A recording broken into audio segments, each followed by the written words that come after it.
I just genuinely don't know at what point that we don't just come to terms with the fact that they obviously want us wiped out. They obviously don't want us thriving and growing and even existing anymore. And what we went through here with Hurricane Helene, what's happening now in Texas, the things that are going on, they're becoming insanely extreme. And if we don't start waking up, how many of us are going to be left? Hey friends, I'm Heidi, the Heavenly Minded Homemaker. It is my goal to encourage and equip you to live a life of peace, of purpose, and abundance. I believe in homegrown revival, and today's video is another step down that narrow path. So before we get into it, be sure to hit that like button and say hello to Thaddeus.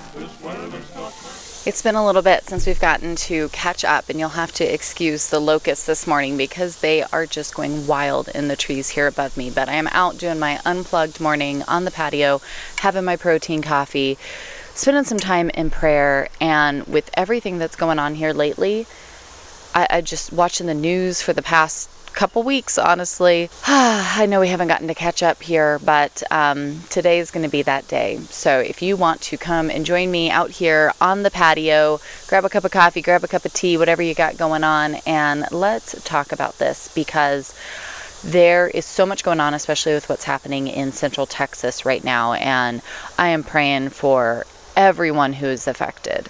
I think all of us here in Western North Carolina, we are so understanding of what's happening because it's so similar to what we went through nearly a year ago with Hurricane Helene. And I want to say this not in a way to cause panic or fear, but in a way to show the reality and the weight of what we're actually dealing with.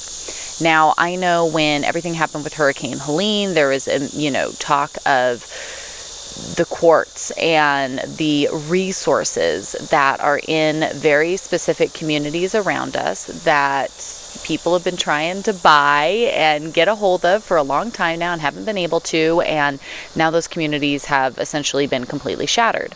Of course, with the fires in Hawaii, we saw a lot of talk about a lot of crazy things and lack of help and response, and all of these rather eerily things keep happening.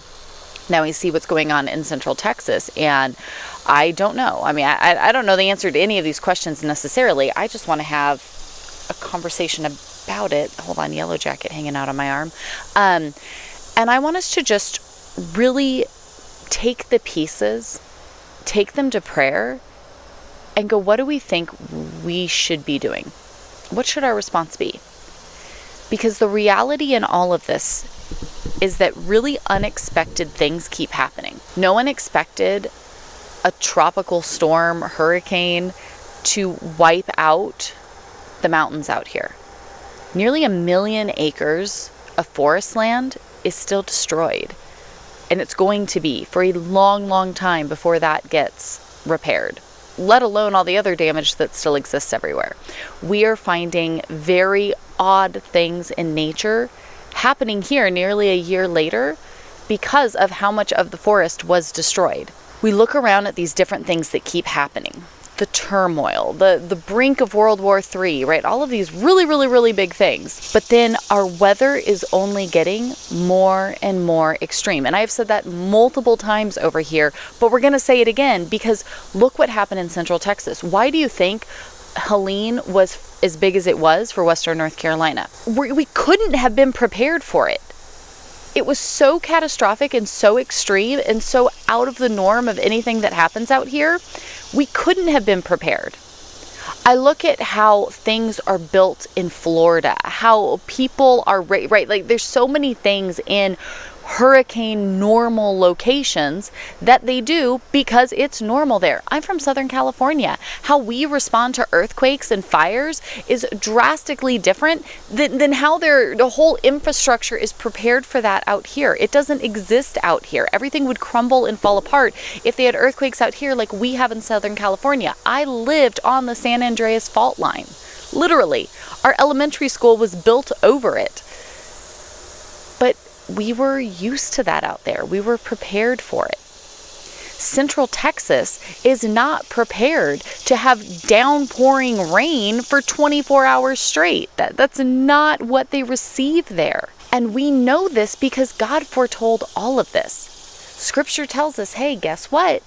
I'm just telling you what's going to be happening. He doesn't tell us why. He doesn't tell us the reasoning. He doesn't tell us what caused it. I mean, it's not that we have every single detail. We're just told what's going to happen. And you look at the weather manipulation that happens. You look at just how we pollute and destroy our own land. Of course, there's going to be repercussions for these things.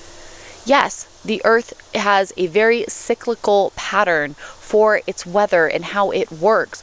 We've also over-farmed, overworked, over-polluted so much of it. I mean, there's so many factors that go into this. And if you want to fight and argue those and make your theories all day long, go for it. Knock yourself out. I'm just saying it is what it is. And what it is extreme. And it's only going to get more extreme. And I think, unfortunately, many of us in these areas that, one of the things we've always said, we love it out here in North Carolina because we have all 4 seasons. They're all very mild, and we don't really get anything too extreme, right? We're too mountainous to get tornadoes. We're too far west to get hurricanes. We don't have earthquakes out here. It rains too much for there to be fire. And yet, in the past year alone, we've had all of those things happen. And so it's really crazy when we see whatever powers are at play to make these things come together.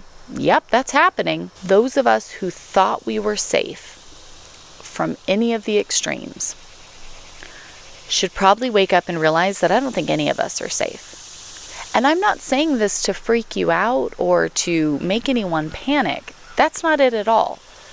I've been saying for almost the past year now, that regardless of how ready you maybe thought you were, you might not be that ready. And maybe it's time that we start paying attention to this. How many in our own communities are vulnerable? They're elderly, they're sick, they have special needs, they need assistance, they have small children, they're not really in a position to have extra resources. All of us could probably raise our hands to at least one of those categories. Yet here we are in a world that is rapidly changing, just as God told us it would, but nevertheless, here we are. Now, I'm not saying this to say I have all the answers. I want to make that very clear, because as soon as you bring stuff up, there's always somebody who goes, well then, what do we do? I'm saying that this needs to really become a priority for every single one of us. And I don't care where you're at, what season of life you're going through. We need to start taking this stuff seriously. None of us are promised a tomorrow, first and foremost, right? Okay, let's just be honest. None of us are promised a tomorrow. Are you really living today where you feel you should? Is there someone you need to apologize to? Is there something you need to take seriously? Is there something you need to stop putting off? Where are you with the Lord? Is your heart right? I mean, there's so much really deep, heavy stuff in just that first point. Are you prepared and ready for things to get worse? I think we all should be asking ourselves these questions. Central Texas was not prepared for this. Honestly, I don't know how they could have been. I mean, when we're looking at these storms and how things are going, I don't know if there's any amount of preparedness that would just take care of all of it. But if you're telling me there is not evil at work here, I think you're blind. Look at how the game has been set up. Americans are in so much debt. Most every household is in debt. We don't own our own things, right? We don't have money to fall back on. Our resources are incredibly limited. Most of us are living paycheck to paycheck. Most of us are dealing with debt. Most of us don't have a savings account that we could, draw from in the event of something happening. Or if we do, it's not very much. How are we supposed to continue to endure these type of catastrophic weather events that we have no control over? Because North Carolina is not the only one dealing with it. Texas isn't the only place dealing with it. I mean, we literally could pull up every single state on the map and go through severe weather that is not the norm, that's been happening. And leave me a comment down below. I mean, let us know. We're not crazy here. We're not just talking about what mainstream media is telling us. Those of us who live there, we can post, hey, I live in this state. We've been dealing with this. I live in North Carolina. We had an earthquake not that long ago. We had the hurricane last year. Then we had severe drought all winter long, which caused fires all over the place. And we've had more tornado activity than normal. So that's what we've got going on here. And so when we all look at these things and we see that things are only getting more insane, for whatever reasons, be it it's being constructed, it's just the way things are going because of what we've done to the land, it's just the Earth's natural system. I don't know. Whatever it may be, I think it's a combination of all of the above, to be honest. The system is rigged. The system doesn't want us succeeding. The system wants us dependent upon the system. Satan is alive and well, running rampant within the world today. Do you think it's any reason other than him that we have fallen to the evils of this world? We're all in debt. We can't be self-reliant. We're sick and overweight and so dependent on the world's systems. Can you feed yourself without any store? Can you provide your own water and electricity and, things that you need? Look at what all you rely on this system to provide for you. And then imagine you're smack dab in the middle of Central Texas. You're up here in the mountains of North Carolina. You're trapped on the island of Hawaii, right? When the fires are coming, you're in anywhere out west that's burning down consistently. I mean, we could go around and around, and hurricane season is looking to be quite active this year. I know for us, we're kind of preparing, getting things ready because we've got a lot of rain heading our way this week with the latest storm. I don't know exactly who's doing what, but clearly the system has been set up for a very long time, and we are not the winners. And the way the weather patterns are changing or being changed, whatever you believe, stuff's happening. And it's happening at a higher frequency and intensity, just as God foretold it would. How are you going to deal with that? That's a question I'm asking myself this week, and we're going to talk more about it. So be prepared. These are conversations we're going to keep having in a very real, raw, just honest and transparent way. Because I start looking at things.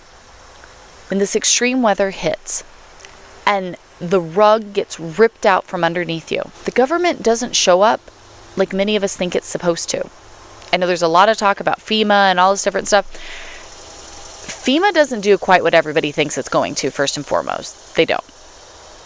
That's a whole other bag of mess we won't even get into today. Local communities. What we saw and still see today here, because we are nowhere near repaired from the hurricane, and it's been, 9-10 months. Churches, local groups, neighbors. That's what we saw and continue to see showing up to put things back together. Our local communities. Do you have resources on hand that you can pull from in the event of something happening? I've shared multiple videos, and I'm going to be doing more on how we're building up our prepared pantry. That in the event of something happening, it's not going to save the day, but it's certainly going to help. If all of a sudden access to stores or their access to more supplies coming in was tampered with, would you be okay? How much debt do you have? I think when we get down to it, our money is so important because that is one of our most important resources that we have as far as putting these pieces together. How much debt are you dealing with? How much wasteful spending do you have? Are you really investing in the things that are going to matter? Or these little trivial things that aren't going to help you out? It's not if the next thing happens, it's when the next thing happens. Because we know it's going to. It just, there's no way to hide from that any longer. What skills can you be learning that could be helpful? What things could you be doing today that are really going to be helpful and truly serve you come that day that the rug gets pulled out? Now, none of us can protect ourselves from everything. I'm not saying that. I trust in the Lord above all to guide me through whatever it is that I come up against. But I know that I can also be doing my part in using the wisdom and the resources that He's given to me to help myself through the process. He gives us so much opportunity, resource, right? The brains in our heads, the things we have access to. We have all these tools laid out in front of us. How are we stewarding them? How are we using them? Because I think a lot of us are wasting them. And no, I couldn't have safeguarded against everything that happened with Hurricane Helene. It was impossible.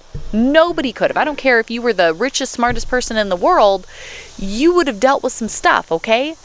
That's what happens when flood and fire and, chaos, whatever it is from weather comes through and wipes everything out. Yeah, I could have had the most prepared pantry in the world. If it all floated away with the river, wouldn't have done me much good, right? But what am I doing to put together my pieces to the best of my ability to be a wise and faithful steward that come that day that something happens, I'm a little more prepared for myself and my family. I'm more readily available to help out in my community and to serve others that are going through these tragic events. Because we can't keep our heads in the sand and think that it's not going to happen to us. Central Texas didn't think this was going to happen. The mountains of North Carolina didn't think that was going to happen. I don't think the entirety of the LA County thought the fires were going to take them out when that happened a little while ago either. And again, we could go through every different community lately that has seen just these random but extreme upticks in weather catastrophe. And so regardless of where you are and what you have going on, how prepared you think you might be or how safeguarded you think you may be, I think these things are only reinforcing that being more sustainable, being more self-sufficient, being better stewards of the resources we have is an insanely important thing that we need to be prioritizing and working on each and every day. And it might be baby steps, but baby steps are better than no steps.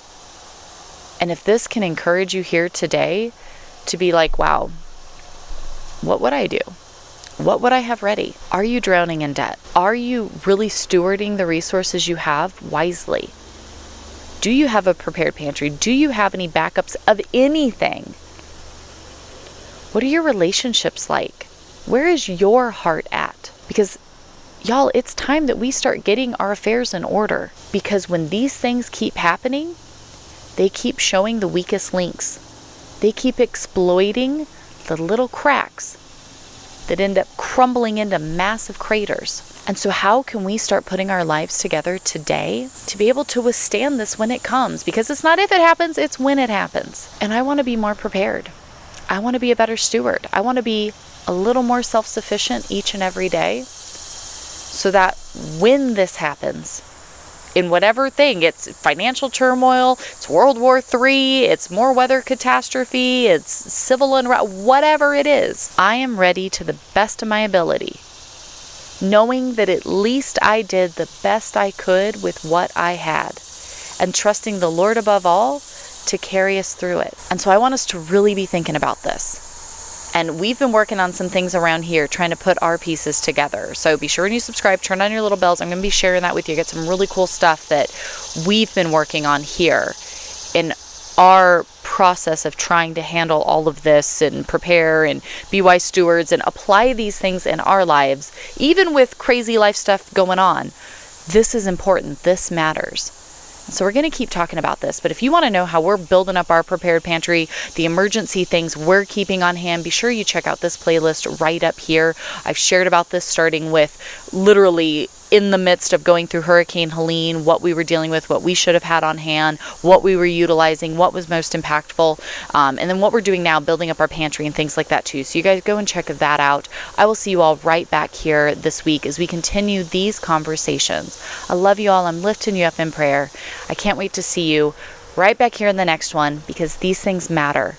And we're not going to be foolish like the rest of the world, just running this rat race and thinking it doesn't matter. No, we're going to be wise stewards. We're going to be prepared, okay?